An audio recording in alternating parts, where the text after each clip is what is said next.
Hello, welcome. Today we're going to continue the conversation with Michael Moore about some organizational thinking, and today specifically we're going to talk about change. Hey, Michael, how are you? How's things going? Hey Russ, it's good to see you. So we've talked a lot about changing culture, but what we haven't talked about is actual change itself and what that means from a personal and organizational level. So there's lots written about change, and I think the only thing that I'm kind of adding to this is a combining of the personal with the system. And so I'm kind of combining these things a little bit to think about it. And specifically, when I think about change, I think more about mindset, right? I think about, well, you like to think about, well, how are we going to move a bunch of people through this change, whatever the change is? And I like to think about it first from a mindset perspective. So maybe we'll talk a little bit about that. But let me just give you a couple of examples first. You just got promoted to vice president of marketing or engineering or HR or whatever it is, right? You just got promoted. And you've been working for this for a long time. You didn't expect it to happen so quickly, and you're a little freaked out. I think I can personally tell you from an example, an executive comes in and says, oh my God, I got this job. I don't know why they're paying me this much money. I'm a fraud. And I can't tell you how often I've heard that in coaching, right? That's a major change. So that person has a mindset that they have to kind of process through. So that's one example. Another example is, imagine your company just got sold to another company. See this constantly all the time. And people really, really struggle with that. And there's a fight or flight mechanism that kind of, the psychology of it is a little fight or flight, that happens. A third example would be your company just mandated a new system that is going to be complete change. It's going to be completely different and change your world as you know it, which means a lot of things, right? Change is actually very personal. Let's take the example of the person that gets promoted. I've been working for this company for a long time. I kind of know where everything is. I know the people, but I haven't had the authority. I know where everything is. I know where every dot is, every T is. I know where everything is. I have it by my process in my brain that I work out that makes me successful, and work with the team in a good way. And now all of a sudden, my peers work for me, right? Wow, like what is that? How personal is that? Once you worked for me and now, once you worked with me and now you work for me, how do I handle that? And that gets into having friends at work and some other stuff. But, how do you deal with that? It's very personal. Your company gets bought. It's also personal. I mean, really, like the first thought is, what's going to happen to my job? Am I going to have a job? Even if they say to you, oh, everything's going to be the same, no problem. That question is it's a reasonable question to ask, right? Am I going to have a job? That's very personal. That affects my family. That affects what I do in the future. It affects, do I have to maneuver? What kind of things do I have to do? Do I have to change? What do I have to change? Right? And the third example is I've been working a system for a long time. I know how it works. I know how to process stuff. How do am I going to be able to learn the new system? How disruptive is that system going to be to me? Does that mean I'm going to have to work crazy long hours? And by the way, everybody always thinks, will I be able to learn it? I gave you an example before about my team wanted to use the Exchange server to share files. I mean, it sounds like a silly little thing, but they wanted to do this. And I'm like, well, why do I have to do that? I have it on my computer. I know how to get the files. I don't need to, we share through email. We can use Slack. Why do I need to do this? And they were very patient with me, knowing that I was struggling with it a little bit. And my mindset was, I've got my personal process. I know how to do this. Just let me do it the way I'm doing it. I won't disrupt how you're doing it, but I'm going to, you guys can put the files on that shared server if you want. It's very selfish, very self-centered. But what was going on was, oh my goodness, I have to learn another system. And to me, I don't realize it's a couple of clicks. To me, it's, oh, I got to map this whole system in my head. I have to do things differently, right? These kind of things happened. Very personal. very personal. What happened in that case is they gave me the space I needed, and they would start showing me while we were on a Zoom call, well, let me put that in a file. They weren't saying, Russ, pay attention to this. They were just showing me where it was. And I went, oh, well, look, that's pretty simple. Well, maybe that's not so hard to do. So then I started putting files in there, and I still struggled a little bit, like, well, I don't know how do I download this file? And, if I make the change, how do I know it's saving? I had these kind of things going on. But what happened was once I started using it, I realized the value of it. Now I just use it all the time. But the simple little change like that, it becomes very personal to me. It becomes very personal to how I do work and how we do work, right? So it's very important to know that it's personal. And that's, again, when we think about change, we have to think about other people's personal perspective. And I call this the micro change, right? The micro change is, how do I get you to change? What are you going through? What kind of things are you struggling with? I'm actually thinking about workers that way. I'm thinking about people on the team. What are they personally struggling with? And watching where they are. The only thing in life that is constant is change, right? But change is going to happen all the time. It's in everything we do. In fact, it makes life exciting. It makes life interesting. And it's going to happen because as we evolve and as things change in the workplace, in our life, change is going to constantly come at us. If we have the mindset that we need to know where everything is at all times and that we're never going to change, that's kind of makes it very difficult. So the human being will seek stability, will always seek stability. And the best example I can give you is when you are investing in money, when you're young, right? When you're 28 years old or 30 years old, you buy that house that you can't afford because you're taking that risk.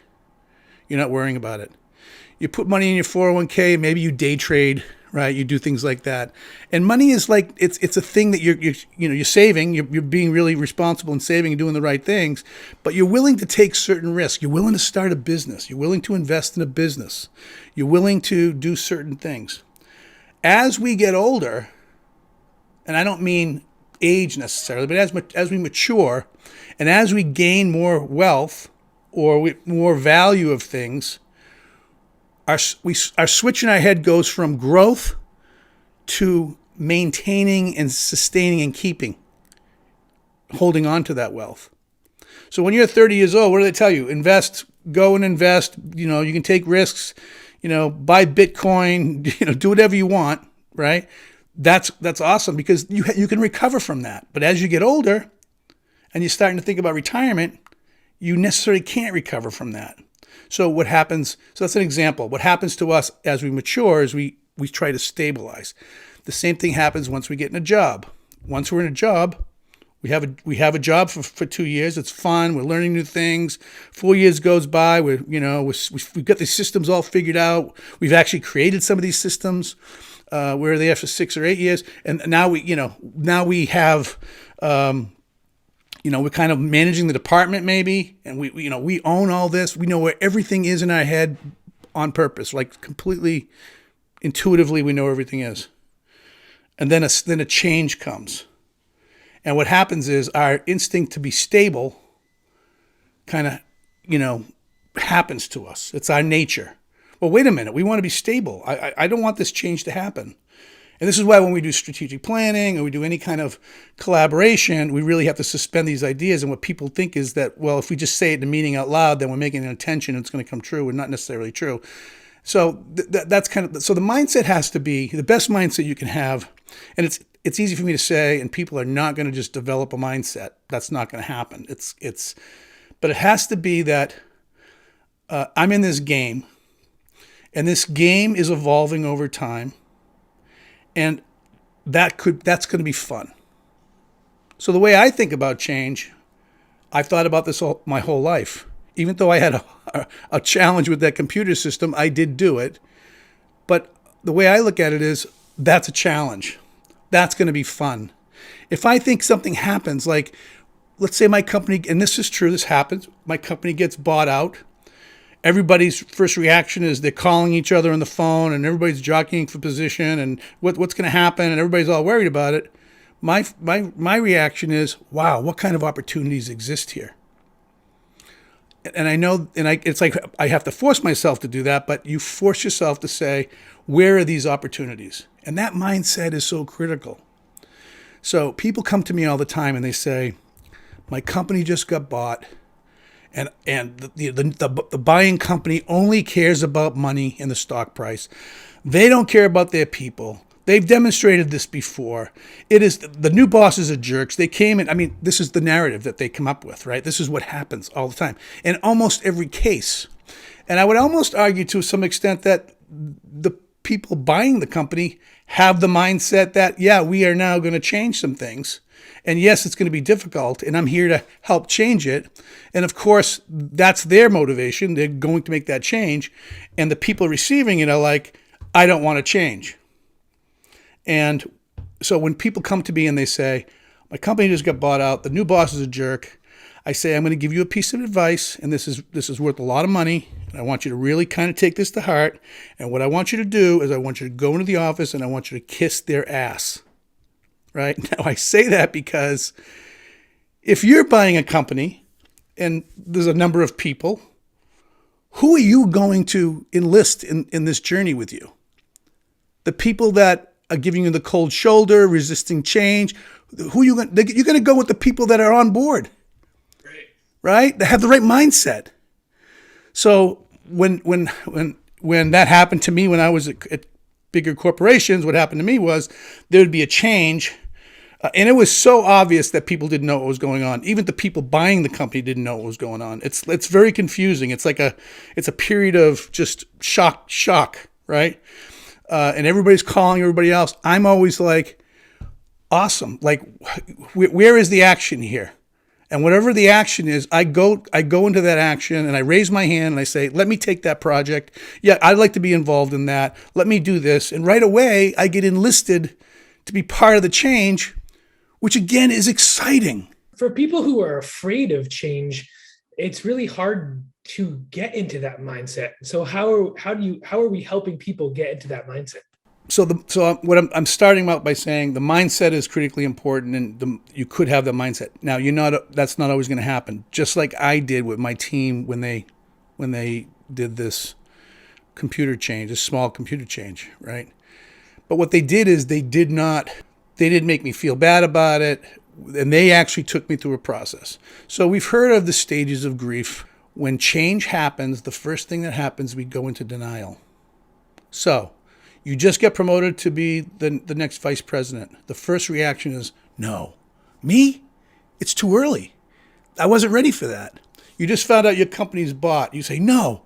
Is that true? That's just, you Google it. What's going on? You pick up that's the first thing that happens, right? So the question is, since everybody goes into denial no matter what, even the changes that I go through, the first reaction is that true? Really? That's the first reaction. But it takes me milliseconds to get out of that to go to, okay, what does this mean? Or it might take me a day, or it might take me a month. And what you need to know, again, it's personal, right? So it takes everybody a different period of time to get out of that denial.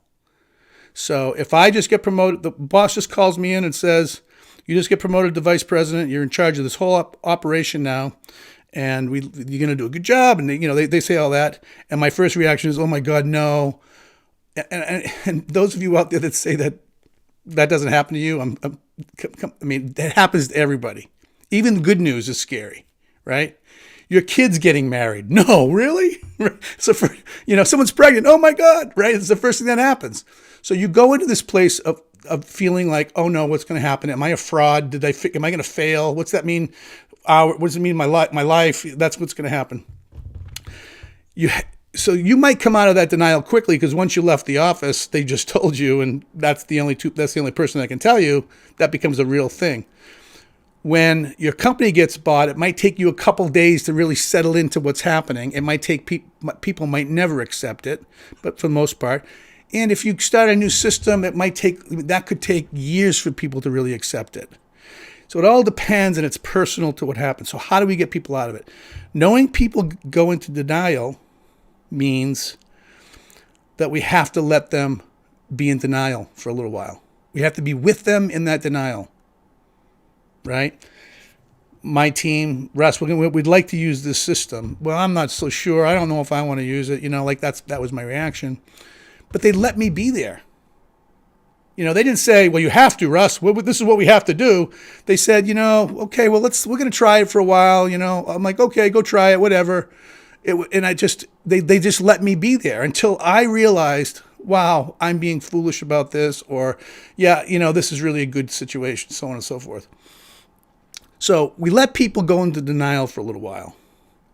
Now, how we get them, how do we move? We leave them there for a while and we sit with them. How we move them through that is we then go to, let me give you some more information. Let me educate. Let's learn. Let's do some learning. And learning helps people come back up the curve a little bit.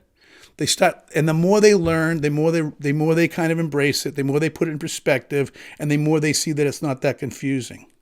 So when my team showed me on Zoom, click, click, click, I'm like, oh my God, that's not so hard, right? I saw that, I witnessed that, I said, oh geez, then I started thinking it really would be good, or this would be convenient. And you keep training them, you keep that learning until they kind of go through. The other thing is that the more people that adopt the change as a fact or reality, if I see my peers doing it, and I see influencers among my peers embracing it, I'm going to start thinking, let me think about this a little bit, right? Eventually, so what happens is you go to denial, you stay in denial for a little while. Our role as organizational leaders is to get them to denial quickly, not spend a bunch of time, not say, well, we've got some news and this might happen. No. The company just got bought. This is what's going to happen. We're going to know more information as we go. And I'll go over a little bit how we think about a system, right? But for people personally, we have to let them be sad.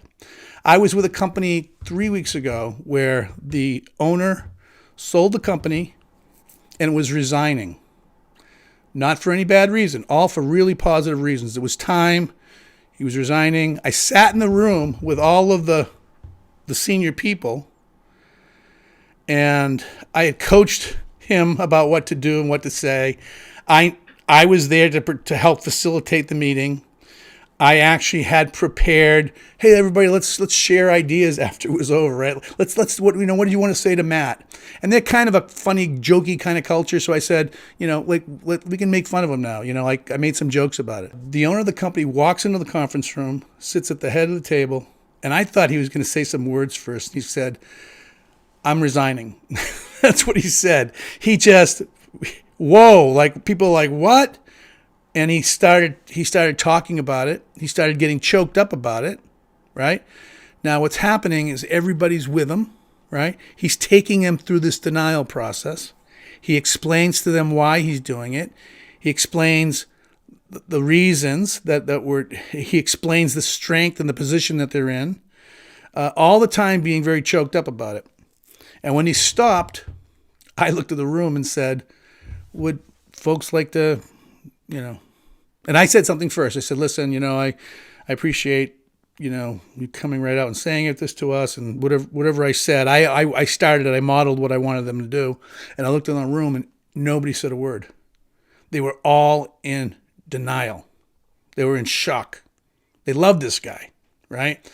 And so quiet. I mean, it took like a good 5 or 6 minutes for somebody to finally say, and they made a small joke, I don't have to do that thing you wanted me to, when everybody laughed.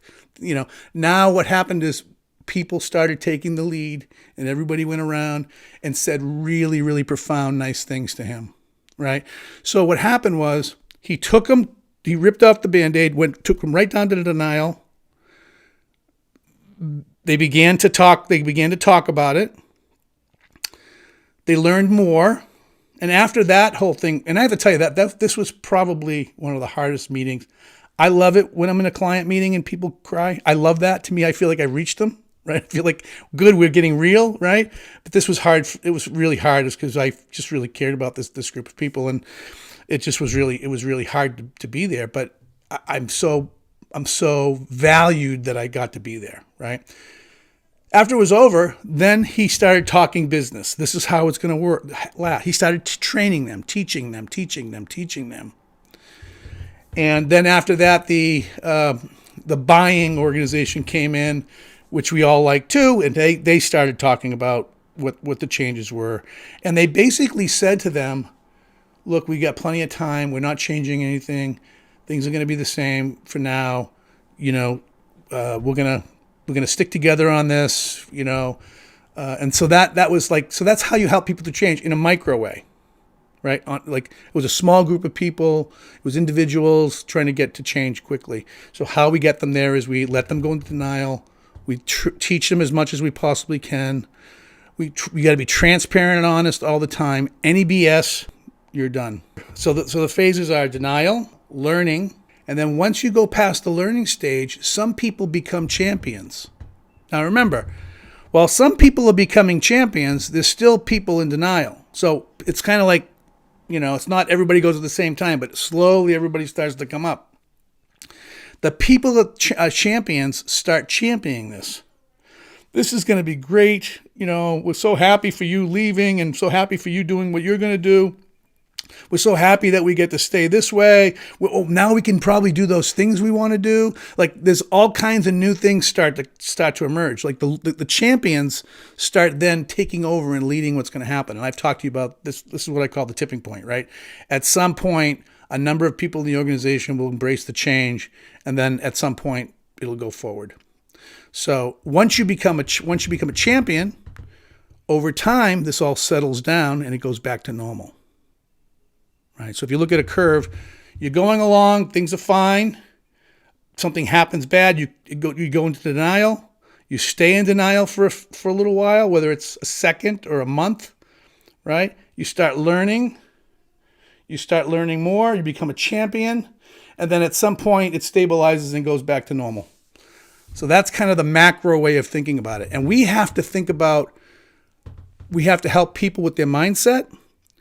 We have to help people, and I mean one-on-one. We have to help people one-on-one that are struggling with this. We have to enlist other people to help us with that, right? And we have to be kind and transparent through the whole process. You're demonstrating the kind of culture you want. And those champions are the ones that help bring those that are still stuck in denial. They bring them into that learning stage as they continue up that curve. So let's talk about you just got promoted, right? You just got promoted. The person comes in and says to me, "Oh my God, I just got promoted." This is absolutely true. I've been in sales my entire career. She says, "I don't know how I got this job." So first, she actually became the president of this company, right? Like this president, she's even the president of the company. She's like, "I don't know how I got this job." And she said, "What I need to figure out is how I'm going to know where everything is at all times." So she had gone past denial and accepted that she was president. She asked to have a coach, which is why I was there. Her mind was trying to learn as much as she possibly could how to be a leader. And she was stuck on, how do I trust everybody? Like, because she's used to managing everything. She knew where everything was. And now all of a sudden she can't do that anymore. Right.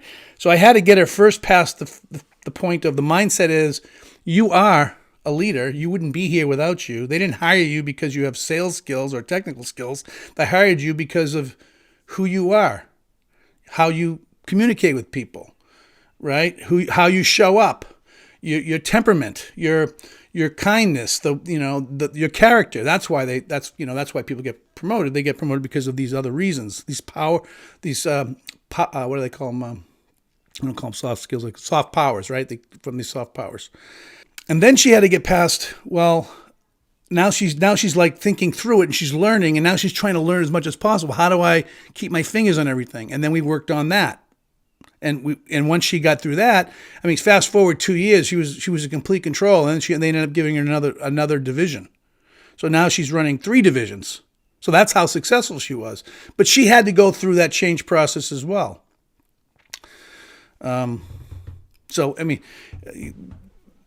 Yeah, that's kind of the micro approach.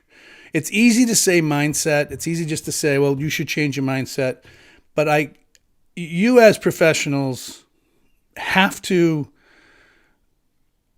embrace that I'm on this journey and it's going to be exciting, right? And I'm going to go to this thing. I'm going to be able to rely on my instincts, and I'm going to cooperate as much as I can. I'm going to learn as much as I can, and I will help people be successful. And when we talk about confidence, we can talk about that a little bit more. But yeah, it's hard to say just have a good mindset. But while you're in it, all of us are going to go into denial and struggle with it for a little while. The trick is, can we pull ourselves up out of it fast enough and learn as much as we possibly can? And I think that's the real challenge is that mindset is very difficult. There are people who are naturally trend towards embracing change, but there's still, a lot more people who aren't. So that mindset is really important. And I think some of the things you've said can help people think about changing their mindset for future change. Maybe today they're not equipped to handle change, but through your book and some of the work that you do, you can help them prepare for that moment in time. So if someone is a student of this, I say, what I want you to do is I want you to sit in the conference room. When the boss says we have to do this project, and it's a sucky project, and it's not going to be fun, and it's going to be hard, and everybody else is looking, they're all looking at each other. No, you've been there, right? No one wants to say anything. What I want you to do is go, I'll take that. Now, this is my logic. If it's really, really hard and it's difficult, and if it's an impossible task or seemingly impossible task, and it fails, or it doesn't turn out the way you want it to, you're still going to be a rock star. You raised your hand. You threw yourself in the arena, right? You have to handle yourself while you're in the arena, but you were in the arena. If it's really not that hard, you're going to be successful, and you're still going to be a rock star, right? And what happens is you train yourself that, wow, I can really, I'm in the arena. I'm in the game. So, I mean, that if someone's really wanting to change mindset and really be the student of that, you go dive right in and you start figuring it out. So you had mentioned earlier, we gave the example of that personal change, at the micro level, but there's also a different attitude when it comes to a systems change. Like your team had you change the system in which you saved files or shared files. So as an organization, if they're making a major shift in a system, that provides a different set of challenges in coping with change. So back to the examples I gave earlier. You just get promoted to be vice president, and you've got through the change yourself, right? Now you have a whole department of 40 people that have to go through this change. How do you handle that, right? And you're not going to get 40 people in the same place of denial, growth, learning. That's not going to necessarily happen. But you have to think of it as a system. How do I take this system of 50 people, right? And the greatest system of the bigger company, how do I get this? How do I create an acceptable change to those folks? If your company just got bought, right? The buying company and the bought company should be thinking about, how do we make this transition? How do we announce it? That's part of it. But what's the process look like that we go through at a macro level? I mean, at a macro level, a bigger level, right? How do we make the change in two organizations that come together, right? If there's a system change, like we're going to have a new scheduling system, or we're going to create the new, IT is creating this whole new, product that's going to help us manage our products better, or whatever it is. How are you going to create that change systematically, right? What organizations usually do, and people normally do this, is they say, oh, you know what? I'm the boss. I just get promoted. Hey, everybody, I'm the new boss. Yeah, thank you. Blah, blah, blah. And they think that's it. And then a few months later, this drama starts to emerge. Right? The company buys another company and says, hey, listen, everybody, you all work for us right now. We got a tiger team coming in. We're going to do this stuff. We're going to analyze systems. We're going to combine them, right? Just go and do it. Let's operationalize this, right? And I don't think there's anything wrong with that. But there's people in there that are going to be in pain, suffering. If you create a big systems change, there's going to be people that don't want to learn the new system, are going to fight it all the way. And there's ways of thinking about this to kind of get through all this. So let's talk about what that is. I like to think of this as like almost, it's a communication process, if you will, but more of a on-the-ground organizational communication process. And it's 5 steps. The first step is shocking the system. The second one is no turning back. Third one is future vision. Fourth is aligning people. And fifth is using influence. Right? So, shock the system. Your company just got bought. I'm using these examples. Let me give you another smaller example. This company we were working with over like a 4-year period, after the first year, we started hearing things like, and they were in growth, so they were buying other companies.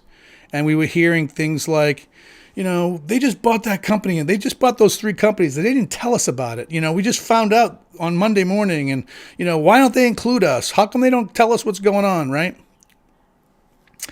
So we talked to them about that and said, you guys could be a little bit more elegant about talking about stuff. It sounds like people want to know more. They feel like they're in the dark, that kind of thing. So the next year, the company did the same thing and communicated, this is what's going on. This is where we are in the process. It looks like it's going to happen in June, right? They let them, and guess what we heard then?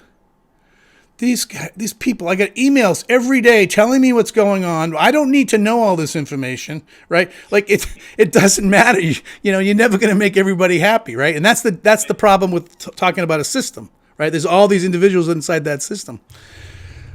Shocking the system is, so if you're going to make a change, and a big change like a merger and acquisition or something like that, shocking the system basically says, if we don't grow in these areas, I'm making this up, if we don't grow in these areas, if we don't improve here, if we don't improve product, if we don't improve market, if we don't do these things, if we don't merge with other companies, if we don't get this talent, then we're going to lose market share. And that's going to have a significant impact on, whatever's going to happen, right? We have to tell them what happens if we don't do this stuff. What's going to happen? And so that can look like a large university a few years ago was a research university. They had a new president that came in, and the president went to the whole university. This is a very large university, and said, we have to change or we're going out of business. Those weren't his exact words, but that's what he said. And what he was doing was shocking the system. Yes, this is happening. And then the very next thing he said was, there's no turning back from this.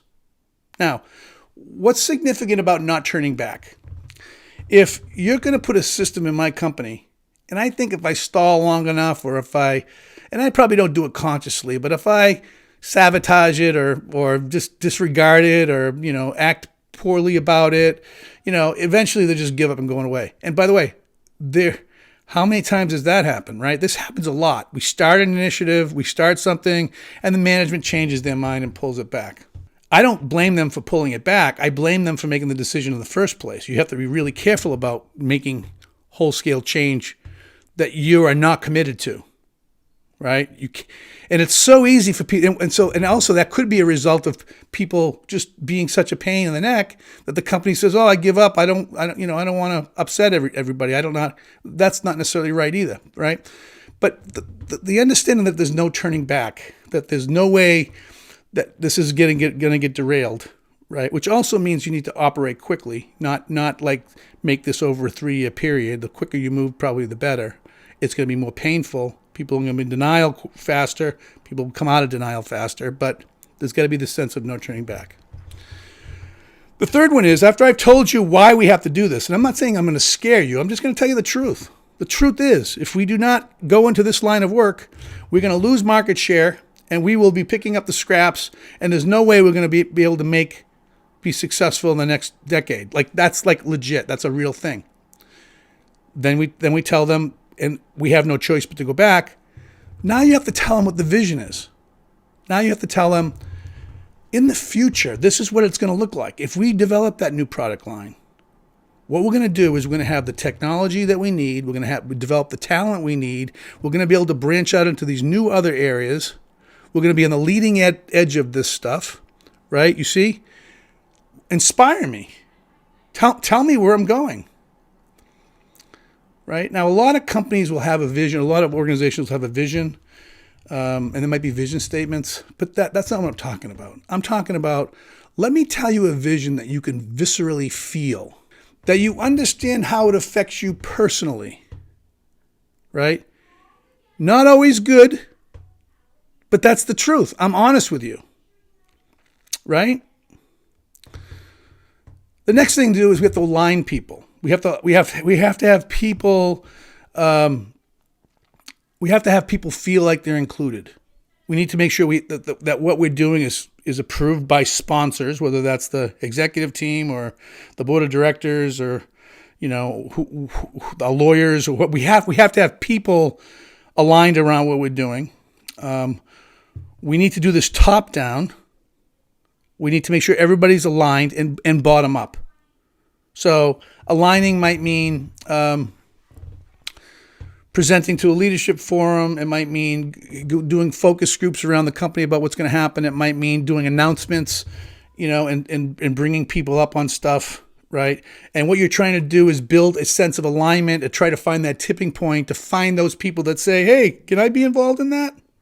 And the last thing is to use influence. You're going to call certain people that might not be coming up the curve, and you're going to ask them for help. You're going to call your stakeholders, and you're going to ask them for help. You're going to lobby. You're going to use influence around while this is going on. So, example is a company wanted us to do some culture initiatives, and they said, I'll send an email out and invite these people to a meeting. I said, no, you're not going to send an email out. What you're going to do is you're going to call every person individually, make a personal invitation, and ask for their support. Right? When you go to the meeting, I want you to keep an open mind. We're trying to work this out. You're a leader in the firm. I really want to make sure that you're paying, people are going to be watching what you do. Right? We want to use that influence. So I told you about that meeting that I went to not too long ago where we were sitting around, the president resigned, right? After that meeting was over, I made the statement that you all are the leaders of this company, and people are going to be looking for your lead. So you now represent this change. So, and they were all up, they were fine, but I'm reinforcing that you're in the spotlight now. You can't, you're not one of the guys. You have to go and lead this thing and use your influence in order to make that change, right? These things strung together. Now, I'm giving you a brief overview, and they have to be done elegantly. So shocking the system does not mean scaring people to death, but it might mean just telling them this is the reality, folks, and this is how it has to be. And it's calculated. It comes off your strategic plan. It comes out of finance. It comes out of the numbers. It comes out of market share. It comes out of marketing and sales, and all that data that you have is pointing you towards some change. The no turning back is part of the dialogue that happens in that first initial meeting, and also happens at the grassroots, because when people are being resistant, other people have to notice that it's not changing. We're going this way, and the more people go that way, the more other people will follow. Right? The future vision should be well articulated and known before you even start this thing.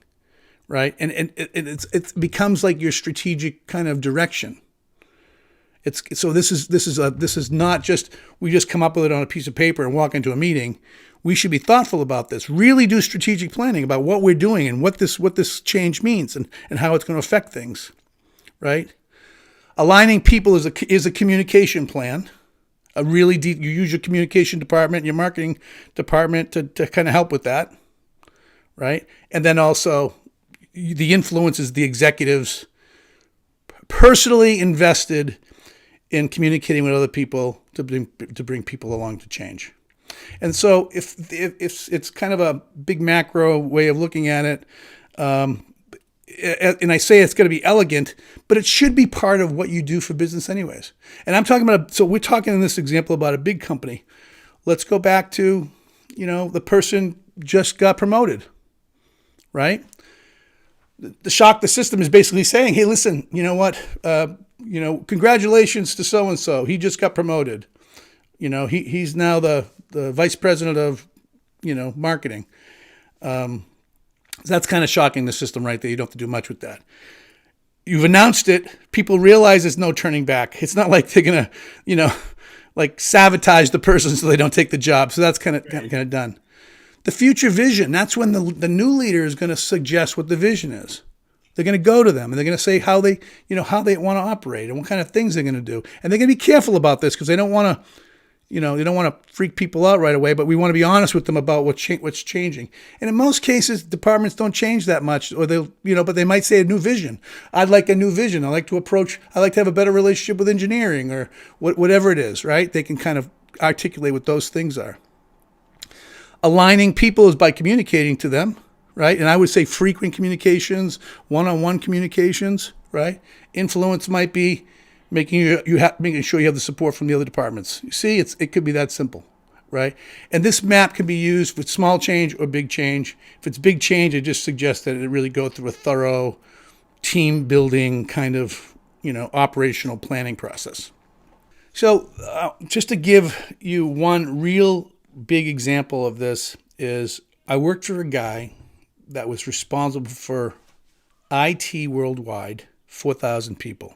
And I was responsible for organizational development for this person.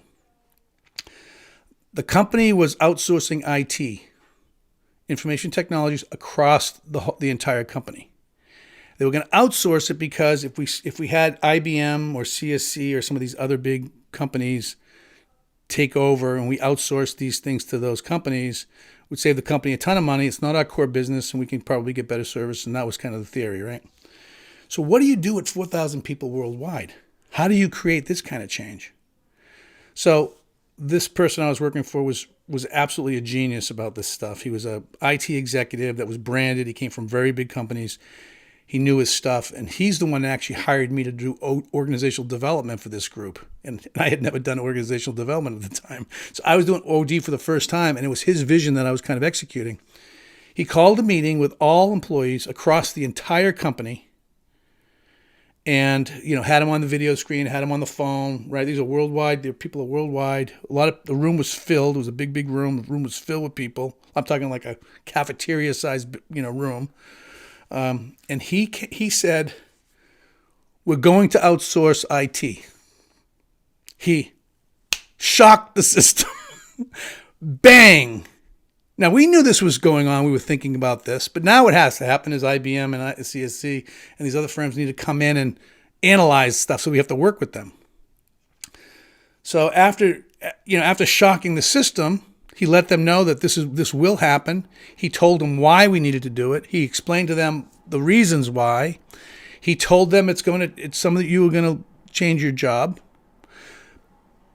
And he gave them the future vision. Some of you are going to stay in your job. Some of you are going to relearn new jobs. Some of you are going to work for these other companies, right? And you all have that opportunity. And how we're going to get you there. What we're going to do. And when we do get there, this is what's going to happen.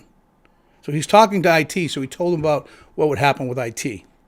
And he went through that vision of what's going to happen. This process was aligning them. Then what we did is we ended up having smaller satellite meetings with each group. And these satellite meetings were people in denial. Some people were having a hard time with it. Some people were, but we were getting people through denial and letting them learn as much as possible. And using influence, he used the key executives in that group to kind of help align. And he also took key, the fellow engineers in these groups and used them to kind of start setting the culture for this change overall. So kind of a big, big thing. What's important about this story is it's not so much the change, So at the time, this company was going through drastic change. It was going through a rediscovery of what its purpose was. And part of this purpose was to realize that IT was not its core business. So why are we acting like IT is our core business? So to focus on our core business, we need to do this. So what they needed to do is they needed to bring in change agents. And this guy who I worked for was a change agent. He was hired, we don't know this for sure, but I'm almost positive that he was hired under contract. He had a contract that was like a 6-year contract, right? And he was hired to come in, shock the system, make fundamental change, and then, see how it goes from there. Now, what I believe is that it's really hard for a change agent to not be a change agent. What I mean is, if this person was a genius at this, he could come in, fearlessly make a giant change in a big giant company, fearlessly do this. He knows exactly what to do, lays it all out. He's teaching me how to do this at the same time. He's a genius. But at some point, he didn't know how to stop change. So what happened is his contract, I think, ended 6 years. I think they paid him out to 6 years, but after 4 years, he was replaced. Now, why do you think he was replaced? He unfroze the organization. He initiated change. And then once the change was kind of in the works and kind of complete, right, they had to refreeze the organization, and he was incapable of refreezing it. So what happened was I almost think it was planned that way, right? You will see people come into an organization, create change. They create all this kind of turmoil, right? And so there's one more little story which I want to relate to you, because this is like, so as an organizational guy, right? My daughter's playing basketball. She's like 9 years old. So my daughter's, getting coached by this guy. The girls are, they're really good. There's some good talent on the team. What he'll do is he'll say, okay, he'll get the girls in the middle of the room. He says, okay, this is what we're going to do. Sarah, you're going to go this way and this way. Kathy, you're going to go this way and this way. Carly, I want you to run up the middle. You're going to pass it to her. You're going to, right? So let's make that move. Ready, go. And he backs away. And the girls look around and they start running the play, and they bounce into each other, and, it's a mess, right? And he says, okay, bring it in. And he said, what happened? And one little girl says, oh, I cut left instead of cutting right. I didn't do the pick right. And, she should come up there the other way. And he didn't say a word. He just said, let them process it, right? And then okay, let's do it again. Perfect.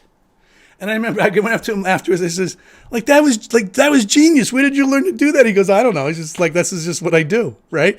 But it's okay to let people mess things up, right? Throw them in, right? How quickly he got them past denial. And this goes to culture too, right? You make them feel safe. You make them feel they have agency. So all the stuff we talked about in culture also applies here, right? People need to feel safe and secure. They need to feel like they have agency. They need to feel like they're part of the team. They need to feel involved. And if they don't feel those things, then they're going to just resist whatever happens.